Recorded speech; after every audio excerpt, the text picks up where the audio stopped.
Shabbat Shalom, Haverim, Shabbat Shalom, Legulan, Shabbat Shalom, meu amigo, Shabbat Shalom, minha amiga, Shabbat Shalom a todos. Um ótimo Shabbat para o povo do Eterno.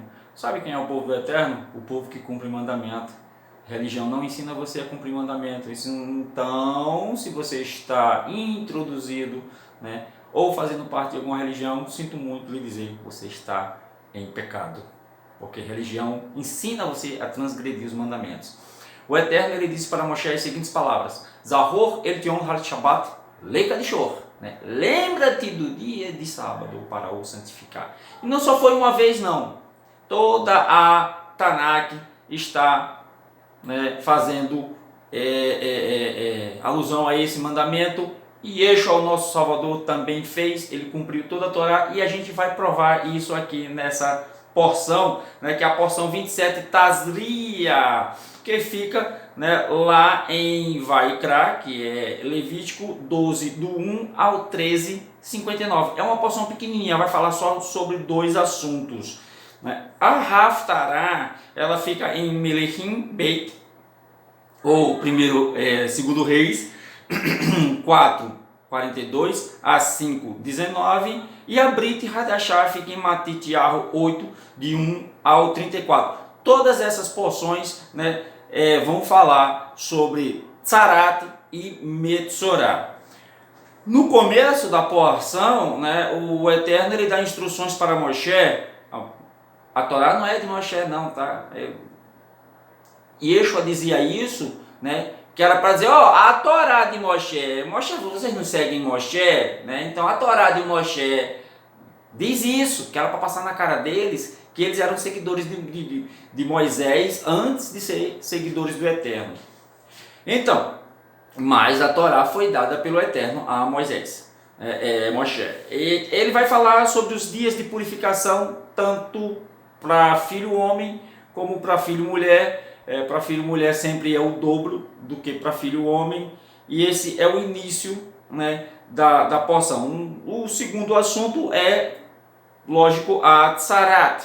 Agora, há de entender que o Eterno ele dá essas instruções bem antes, ou seja, um pouco antes, a gente não sabe o tempo, de Miriam ser acometida de Tzarat, de Metzorah, se tornar uma Metzorah. Interessante, porque primeiro ele dá as instruções, ou seja, e a gente vai ver mais tarde que Miriam, como exemplo, ela é acometida de Tzarat, ela se torna uma Metzorah, uma leprosa, por ter falado mal de Moshe, por ter julgado as ações de Moshe. Mas será que foi as ações de Moshe? Ou ela colocou em xeque o ruá do Eterno, o mover do Eterno? Que foi que eles queriam dizer? Tanto ela como Arã, que não era só Moshe que recebia o ruá do Eterno. Que eles também, toda isso aí, incentivou Corá também dizer, aí a gente vai estudar sobre isso mais para frente, a rebelião de Corá, a revolta de Coré. Miriam quis dizer que toda a congregação também está apta a ser um receptor do ruá do Eterno. O Eterno escolhe quem quer. E aí a lepra foi contra, a lepra foi um resultado de um pecado contra a autoridade de Moshe, ou foi um resultado contra uma eventual desconfiança do mover do Eterno? Porque o que eles estavam dizendo? Não, isso aí não é o Eterno falando, não. A desconfiança deles era essa, era que o próprio Moshe que estava ditando as regras, sem ser, e por isso vem toda aquela da vara que flora e por aí vai tudo. Então vamos agora para a Haftarah. Deu para entender aí o caso de Miriam, Primeiro veio as instruções sobre lepra, e aí Miriam fica leprosa, e o Eterno diz o porquê que ela fica leprosa. Porque ela falou demais. E se isso acontecesse hoje, hein? Eita, era todo mundo leproso no mundo.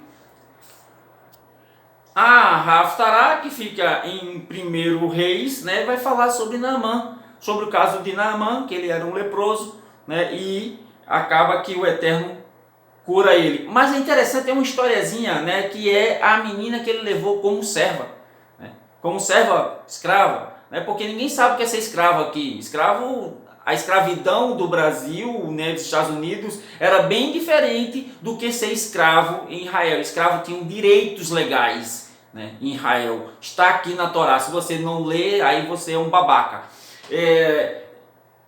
Tinham direitos legais. Ser escravo, ser servo em Israel, né, não era, o cara não era só o carregador de madeira, carregador de água, não. Ele tinha direitos, coisas que você não sabe. Estude a Torá que você vai saber. Então, a menina, sendo serva, com certeza ela era bem tratada, né? Ela era de Israel, e ela disse: se meu senhor, digamos assim, né? Se meu mariá fosse em Israel, ele seria curado, né, da Metsorá. E aí o rei fica até, né, o rei de Israel fica, hoje eu só sou, eu estou no lugar de Deus quando recebe a carta, né? Mas aí, né, Elisha vai e cura pelo poder do Eterno o Naamã, comandante da guarda lá do rei. E aí em Matitiahu 8 vem a Brit Hadashah, que vai contar a história do leproso, que Yeshua cura, né, cura de lepra. E aí ele diz o seguinte, para cumprir a Torá: tá limpo? Tá, então vai lá no sacerdote, no templo, e oferece tua oferenda pela cura, que é o que a... Por que Yeshua disse isso? Porque ele não tinha morrido ainda, é simples. Ele seria o sacrifício por todas essas, né, esses corbanotes. Você não sabe qual foi o sacrifício de Yeshua ainda, se você não estudar a Torá. Você não sabe por que ele morreu. Ele morreu pelos meus pecados. Como é que você comete esses pecados e quais eram as oferendas para curar esses pecados? Você não sabe. Então vai estudar a Torá, seu cristão, né? Você só sabe o que é Agadá, contemplação, mas não sabe o que é halachá, ação. A ação de doar, a ação de ensinar o que já aprendeu, a ação de dar o alimento, dar a veste, dar a água. Você não sabe o que é isso. Você só sabe dar dinheiro para pastor, andar de carrão blindado. Você é a ovelha que o cara tira a lã e o sangue. Você só tem a carcaça. Você só tem a carcaça. O cristão só tem a carcaça. Porque os líderes religiosos, né, sugam, só deixa os ossos. E olhe lá se não queimar os ossos para espantar o mosquito. Então, depois disso aqui, vem, né, a passagem em que ele expulsa, né, os shedim e permite que eles entram em porcos. Permita que a gente entre naqueles porcos. Por que os shedim disseram naqueles porcos? Porque porco não é comida caché. Porco não é comida caché. Então ele permitiu. Se fosse ovelha, ele não permitia. Se fosse boi, vaca, ele não ia permitir. Mas como eram porcos, né, não estou discriminando a raça, mas é porque o Eterno fez comida caché e não fez. Levítico 11, a gente né, estudou sobre isso, para Shemini. Levítico 11. Então, vai estudar a Torá, que é para aprender a ser gente, para parar de pecar. Porque se não estudar a Torá, vai continuar pecando e o nome vai ser riscado do livro da vida do Cordeiro. Ok? Então vamos para Bricat Kohanim. Simplesinha para achar, boa de entender, né? Suave. Né? Se você falar mal da vida do outro, você comete Lashon Hará, ou seja, língua maldita. Né? Hoje ninguém fica leproso por conta disso, né? Seria bom, né? Porque quando a gente olhasse na rua assim, eita, pronto, não ia haver cidade. Hoje não ia haver cidade, porque todo mundo tinha que ficar fora da cidade. E aquele caso lá do leproso, né?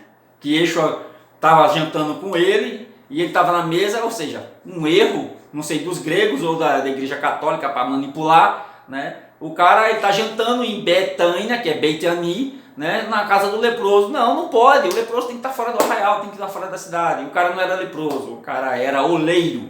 Já falei sobre isso várias vezes. Vamos restabelecer Bricat Kohanim.